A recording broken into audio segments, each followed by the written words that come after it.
So for this one, it was just the title. The title alone and the thumbnail had me kind of intrigued. The Lost Art of Studying in Hip Hop. That's the name of the video. Uh, I don't know how to say this name. Luham. You. Uham. I don't know. The Lost Art of Studying in Hip Hop, though. Uh, let's just check it out.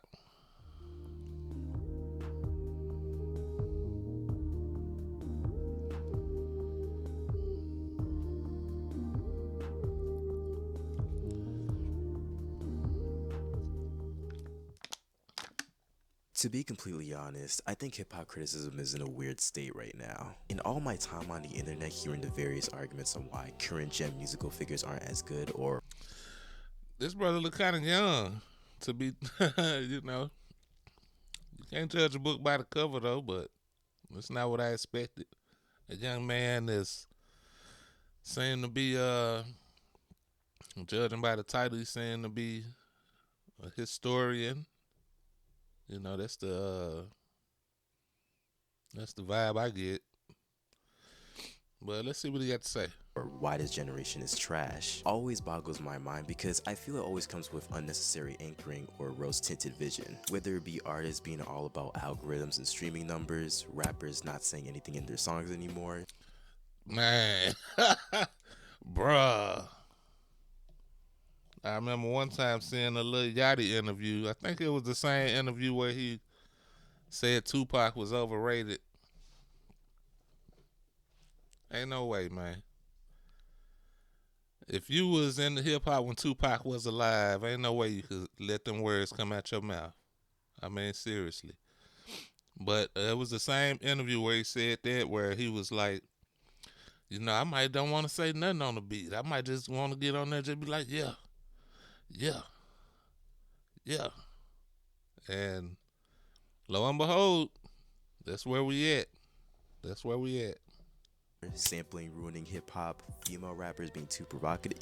You get the point. Most of the time when I see his critiques listed, there's almost always a lazy pointing to the current generation as the problem, and failing to acknowledge most of these systems rather being symptoms of the increased control in the music industry or the shifting of the culture as a whole. And I did not have enough time to unpack that in the video. So I want to do something different. In all of these unpopular opinions or hot takes about these new artists right now, I don't see this question being brought up that much. Who out here is still studying? There comes a quote from an artist named Ethan Becker that stuck with me in the past few years. The point within that context was to constantly reference professional artists in order to Hold up. What was that quote? I thought he was going to say it. He didn't say it. You don't know how to create something on a professional level if you've never seen something on a professional level. And I can agree with that. You know, you gonna in a job that you come into, you're gonna have training from a guy who's been there that knows thoroughly how to do this job. You know, you can't just you'll waste a lot of time, which I've done personally. You'll waste a lot of time coming in trying to learn on your own, trying to learn. It'll take you 10 years to figure out, you know, basic shit. They're like, damn, did somebody figure this out a long time ago? the past few years. The point within that context was to constantly reference professional artists in order to develop an appealing style of your own, aka So, you know, them 10 years that you took basically figuring out some shit that's been figured out 50 years ago, that could have been your starting off point. You could have started off there and you could have spent 10 years being space age. You know what I'm saying? Learning how to do tricks and shit behind your back and shit. But you didn't spend all this time learning the basic shit because you didn't want to study. You didn't want to ask somebody. You didn't have time to watch the tutorial looking ass. the basis of master studies. This introduction to this concept opened my eyes into just how much more is put into working on one's craft, the amount of reps and time taken to break into that master level. And while this type of studying isn't as displayed, at least in the world of hip-hop, you can tell who's went out of their way to learn and improve from those who've come before. So I wanted to take a few artists in today's climate to examine and analyze what separates the good and great, as well as some of the measures taken for them to get there. And these concepts can also be applied to any medium you're thinking about. So with that being said, let's get into it. With that being said, one of the things I think about, I'm a football coach, and I wouldn't dare come into being a coach, no experience. I'm just gonna make up some shit because I watched 2-3 games. I've been watching for. Nah, you're never gonna be successful that way.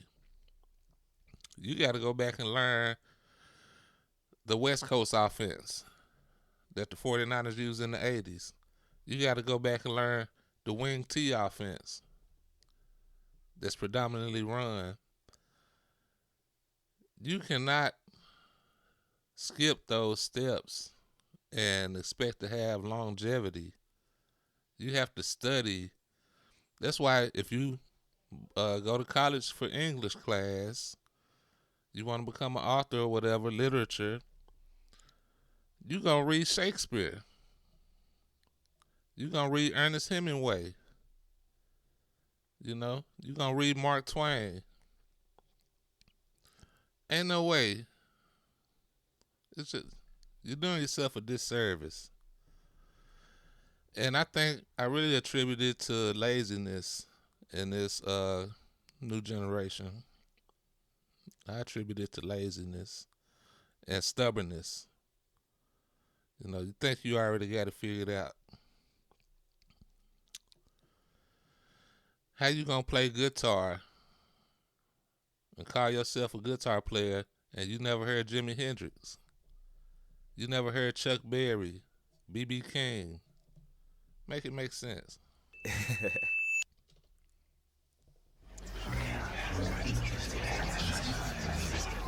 And that's the reason why hip-hop fell off.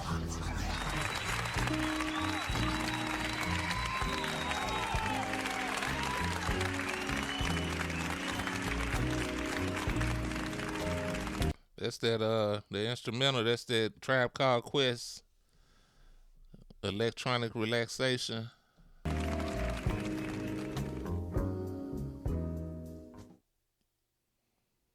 So initially I was going to start off with Kanye, but with everything that's happened in hip-hop this year, I feel that Kendrick would have been a better starter. In this beef alone, Kendrick demonstrated some of the purest and most authentic displays of artistry throughout the whole beef. Off the rip in his career, he listed rappers like Nas, Ice Cube, Tupac, and etc. And each of these influences can clearly be heard throughout the diss tracks that followed the spring. However, I didn't anticipate GNX coming out. GNX is Kendrick's biggest foray into the West Coast sound, from mostly featuring West Coast rappers to some of the lyrics literally being screw subliminals, I want y'all to bop to this. The project feels very cohesive in its subject matters and yet isolated at the same time. It's honestly more akin to a mixtape in my opinion. But 2 tracks on this album immediately stood out to me, Reincarnated and Heart Part 6. Them was the 2 that stood out to me also. Reincarnated is him showing his alone from being so creative. That was creative as fuck how he did that. Each verse he put himself in the shoes of a different person in the past. Some people you might not even have heard of, but he's showing his knowledge of music and music tradition.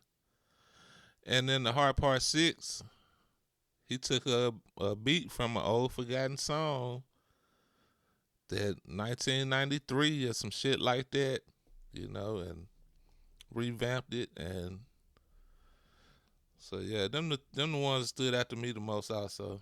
Starting with the former, the Tupac sample sort of speaks for itself. For me at least, it's not the lyrical content, it's not even necessarily the song structure, but the cadence and energy that Kendrick exudes throughout this instrumental. As someone who, to be honest, has never really listened to Tupac up until very recently, from the stuff I've heard, from the interviews I've seen, from my observations of what the culture thinks about him as a figure, K-Dot's delivery and emotions feel very in line with how profound and nuanced Tupac's art is to this day. This track also comes in direct contrast to the Stunt Drake pull with Taylor Made Freestyle, which not only started with a Tupac AI verse, which is disrespectful on so many levels, but it was lazy too. I actually refused to listen to this diss until making this video, and it's painfully obvious that the AI is just using Drake's flow, a genuinely soulless move to put words in his mouth, which Yeah, they had Tupac voice, but you know the flow wasn't the same. The punctuation and the passion wasn't nearly the same. Some of that offbeat rhyme scheme that Drake uses, it was in there. Pac would have never done that. So yeah, I feel him on that. the AI is just using Drake's flow, a genuinely soulless move to put words in his mouth, which promptly became the driving force for Euphoria, and you know the rest. With Heart Part 6, it's a significantly more reminiscent track, talking about the early days of TDE, Black Hippie, and Kendrick's come up. In the first verse, Kendrick cites Ab-Soul as his inspiration that he studied to define his pen. If you don't know who Ab-Soul is, just listen to Soulburger and then it'll all make sense. In the same song, however, Kendrick also mentioned Schoolboy Q, from not even rapping to using So Soulburger, he got this one track on there, man. He went bananas on the I want to say it's called Bucko Jr. If you ain't heard Ab-Soul, check out Bucko Jr. That's off the new album. Ab-Soul the truth though. He got another song too called Tree of Life that I really like. He got a bunch of them. But for Kendrick to give props to Ab-Soul, that whole song, the Hard Part 6, the beat is just, man, it just takes me back to a place. Just take me back, man, to being around the house, mama cooking and making me clean up and shit on Saturday and shit, type shit. In the same song, however, Kendrick also mentioned Schoolboy Q, from not even rapping to using TDE's roster as an inspiration to learn. And even in an Ab-Soul interview, he says that learning from the studio low-key inspired the name Schoolboy Q. There are multiple interviews to reference where Q and Kendrick's brotherhood allowed Q to succeed, and it brings up the importance of camaraderie and friendly competition. For my first calculus class freshman year, I made some really good friends from joining their study sessions. Shout out to y'all. I know y'all watching. All of us were in different levels of understanding the material, but whether it be cramming for an exam the week of or just spamming practice problems after class, every one of us made sure we'd be straight to pass. I'm making this sound like a award. My point is, having a group of people whose goals and ambitions genuinely align with yours makes every part of your development as an artist easier. Keeping motivation or just friendly competition amongst each other helps to push your abilities farther than just duking it out alone. So, I've talked about Tyler a few times before on my channel, specifically in regards to his metamorphosis of his public perception and attention to detail. While I talked about the various changes he made to his work with the album Flower Boy, I never really mentioned any of the measures he took to get there. In Flower Boy Conversation, Tyler spends the first few minutes talking about some of the preparation for this project, citing the studying of different pop aspects in the club and etc. However, his installment in the Rap Caviar Hulu series brings more context to this. Tyler cites the listing of all of his songs up to that point, only enjoying 3 songs and deciding to go back to the drawing board. Reading I ain't watched Rap Caviar in a minute. I forgot about that. They also got a series on Netflix called The Origins of Hip Hop. Pretty good shit. all of his songs up to that point, only enjoying 3 songs and deciding to go back to the drawing board. Reading books on structure, what people consider good writing, how melodies work, Tyler in this area essentially took the time to catch up or brush up on the very basics. And mixing it with his true love for music is how we've seen everything from 2017 onward. Earlier this year in the summer, I felt pretty dissatisfied with the editing of my videos, so as an excuse to learn motion graphics, I take videos from my recommended, go to the Fusion tab, and pretty much recreate the visuals to the best of my ability. Not only did I get to tap in more of my editing software, but I gained a better understanding of what other creators prioritize and how to discern which visuals serve a project more going forward. It's never a waste of time to revisit the basics. Another topic I think Tyler's career brings up is the value of a mentor. Now, it's no secret that Pharrell has influenced not just the game but the culture as a whole, but his relationship in Tyler in particular is interesting. In the Sydney installment of his All-Star series with Converse, Tyler recalls a studio session with Pharrell on various reactions to the roughs of Glitter, Pothole, and Who That Boy, in which the latter unlocked the reaction in everyone but T, and Pharrell proceeded to spend an hour giving him game that he didn't fully understand at the time. And honestly, that's one of the biggest perks of having a mentor in general. Though I did mention how having a group with similar ambitions can be a major factor within your development, having a singular figure with that much more experience and wisdom can give you advice and blueprints that you may not be able to fully understand. Especially nowadays with how many free resources you can use to learn different mediums, having that relation can also maintain your discipline. And I think the next artist perfectly encapsulates that principle, but first, let me take a water break. I'll be So that's something that I feel like I was missing. I didn't have a mentor in the music game. Uh, you know, had to learn shit the hard way. A lot of bumps and bruises. Then it's also been times where I was stubborn and didn't want, I wanted to do it myself. But at the same time, I really didn't have nobody tugging on my coattail saying, hey, this how I do this. This how you should do that. Let me show you how to work that. So, it's all in the game, though. I'm at the point now, I'm 40 something, early 40s. I'm trying to find somebody receptive and willing to pass on what I know to them. And it's harder to find that than you would think. You think motherfucker will be right there, just waiting, just ready, but no, they really kind of on the same shit. I guess that's the circle of life, though. Teenagers and shit. I'm probably gonna have to let them fall on their face and then come running and see what's what.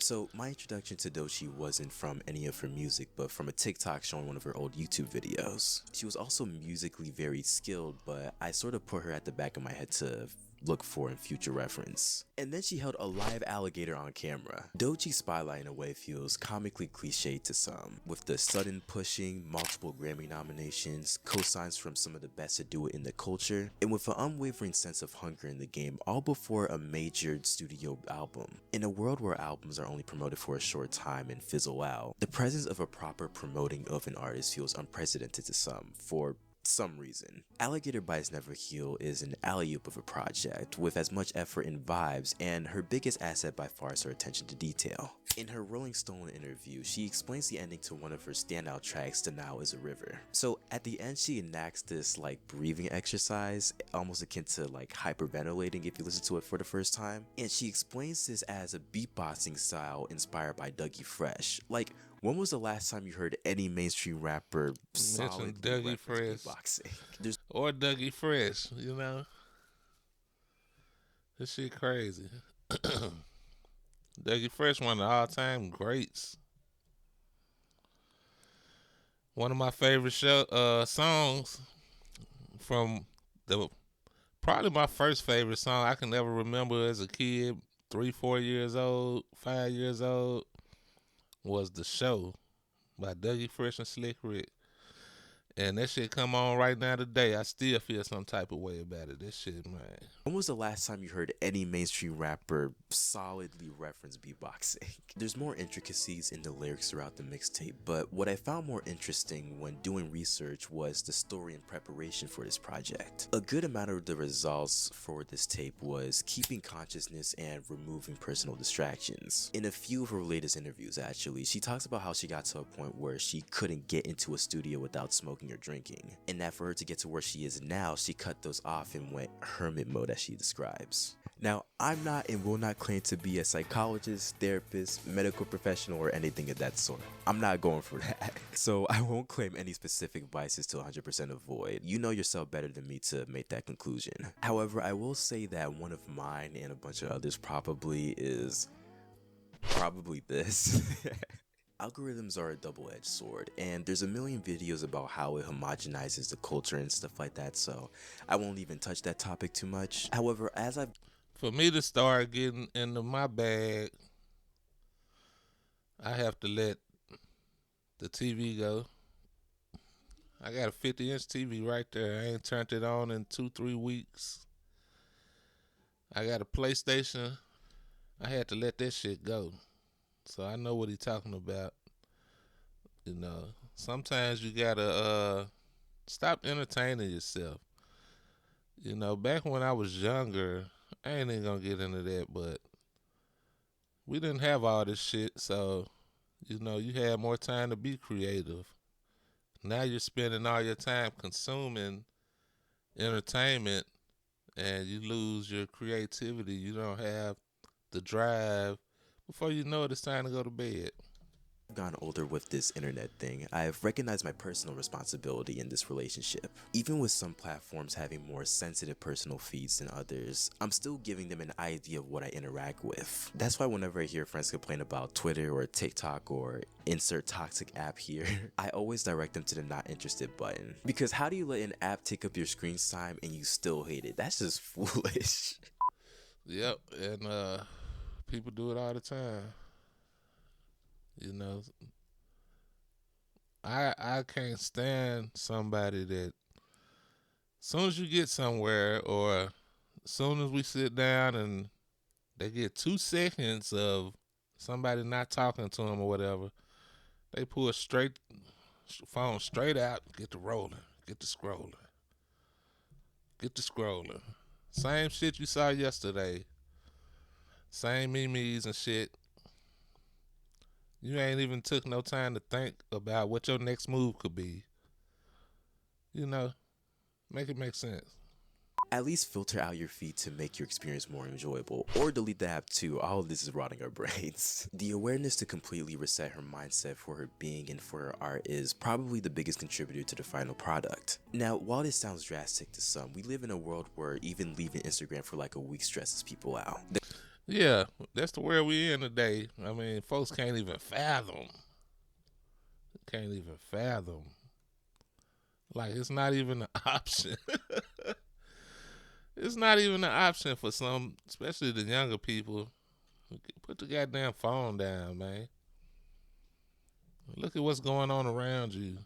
Sounds drastic to some. We live in a world where even leaving Instagram for like a week stresses people out. The constant need to keep occupied with anything, even if we forget what we just spent the last hour on, is a genuine issue for many. And especially if you feel dissatisfied with your work for an extended amount of time, I think we need to raise our standards a little bit on what we occupy our time with. I have a hard time. I have to make a conscious effort to get on social media, to see what's going on, to make posts, to keep my social media pages relevant. I have to make a real effort to do that. You know, I go all day without. I go on vacation and I won't even look at the phone. I turn the ring off, put the phone in the drawer. I won't take no pictures. But we done come a long way from that. But, you know, I'm not going to act like I'm better than everybody else because I was caught up in that too. You know, around the time when Candy Crush came out, I used that as a timeline marker. Everybody and their mama just on their phone. You know, I go in places and I think to myself like, shit, I could knock all of y'all over. And wouldn't nobody see shit coming. Y'all probably wouldn't even be able to identify my face. But like I said, it's a sign of the times. And you're going to lose out like that. You're going to lose out. For an extended amount of time, I think we need to raise our standards a little bit on what we occupy our time with. Another concept beautifully demonstrated with this album is the idea of letting loose with your ideas. Despite the subject matter and emotions from the project stretching years, in multiple interviews she said the actual project was put together in a month. She literally called the label and said, "I'm dropping a mixtape at the end of the month. Do with that what you will." With the mixtape and hip hop being free from the bounds and expectations of full albums, along with the introduction of her Swamp sessions, I'd imagine this period of time also served as a release of baggage of sorts. As artists, sometimes we tend to dwell on certain ideas for maybe longer than they'll serve you, and I relate to this 100%. However, I had to realize whenever I put a piece of work out, it's out of my control on how the world perceives it at that point. What is in my control is how much I'm willing to let out, how much I'm willing to release this idea from my mind. Because sticking to certain ideas for too long causes stagnation, especially if you aren't even ready to execute that idea yet. So I wanted to make something a little different than regurgitating all the points on YouTube on why hip hop is dead and all that. I also wanted to try a different style, so let me know how y'all feel about this. If you liked the video, you don't have to subscribe right away again. All I will say is that I'll be changing things up in the future, so anyone. Good luck to you, young man. I think he pretty much finished, but the long and short of what I got from watching this, get your ass off the phone, man. For one. And for two, I mean, if you are going to be on the phone, use your time wisely. Study your history. History repeats itself. Everybody wearing skinny jeans, and slowly but surely, I see the baggy jeans coming right back around. Slowly but surely, I see afros trying to come back around. LiAngelo Ball just dropped a new song called Tweakers. This sound is 1997. This sound is Hot Boys BG, New Orleans bounce, Louisiana type shit that we already been there, done that. But, they lost. They don't see it. They don't see it.